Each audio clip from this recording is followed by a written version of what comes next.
എല്ലാവർക്കും സ്നേഹവന്ദനം. ഈശോയിൽ ഏറ്റവും സ്നേഹമുള്ളവരെ, മരിയൻ തീർത്ഥയാത്രയുടെ ഭാഗമായി നാം ഓരോ ദിവസവും പരിശുദ്ധ അമ്മയെക്കുറിച്ച് ചിന്തിച്ച് ധ്യാനിക്കുന്ന ഈ അവസരത്തിൽ ഞാനും എൻ്റെ മനസ്സിൽ തോന്നുന്ന ചിന്തകളെ നിങ്ങളുമായി പങ്കുവയ്ക്കട്ടെ. നമ്മുടെ എല്ലാവരുടെയും ജീവിതത്തിൽ പരിശുദ്ധ അമ്മയ്ക്ക് വലിയൊരു സ്ഥാനം നൽകാറുണ്ട്.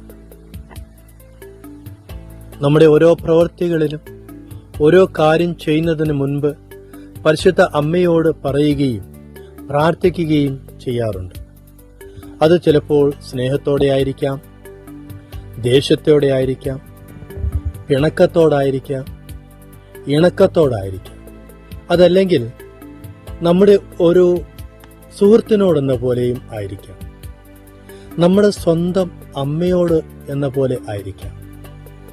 എന്തും തുറന്നു പറയുവാനുള്ള നമ്മുടെ സ്വാതന്ത്ര്യം, അല്ലേ? ഇത് നമുക്ക് തന്നത് ആരാ? നമ്മുടെ ജീവന്റെ സത്യമായിരിക്കുന്ന ഈശോയാണ്. വിശുദ്ധ യോഹന്നാന്റെ സുവിശേഷം 19 അധ്യായം 25 മുതൽ 27 വരെയുള്ള വാക്യങ്ങളിൽ ഈശോ ഈ അമ്മയെ നമുക്ക് നൽകുന്നുണ്ട്. നാം ആ അമ്മയുടെ മക്കളാണ്. അതാണ് ഈശോ പറഞ്ഞത്.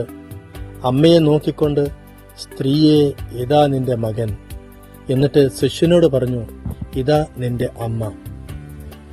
അന്നു മുതൽ ഈ അമല മനോഹരിയായ അമ്മ നമ്മുടെ അമ്മയും നാം ആ അമ്മയുടെ മക്കളുമാണ്.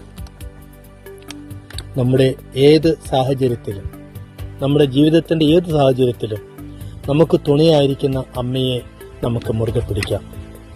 നമുക്ക് വിനയായിരിക്കുന്ന ഒന്നും ആ അമ്മ ചെയ്യുകയില്ല, ചെയ്യാൻ അനുവദിക്കുകയുമില്ല. നമുക്ക് നമ്മുടെ കുടുംബത്തെ ആ അമ്മയുടെ തൃപ്പാദത്തിങ്കിൽ സമർപ്പിക്കാം. കുടുംബനാഥിയായ അമ്മ നമുക്ക് നമ്മുടെ ജീവിതത്തിൽ എന്നും ഓരോ നിമിഷത്തിലും തുണയായിരിക്കട്ടെ.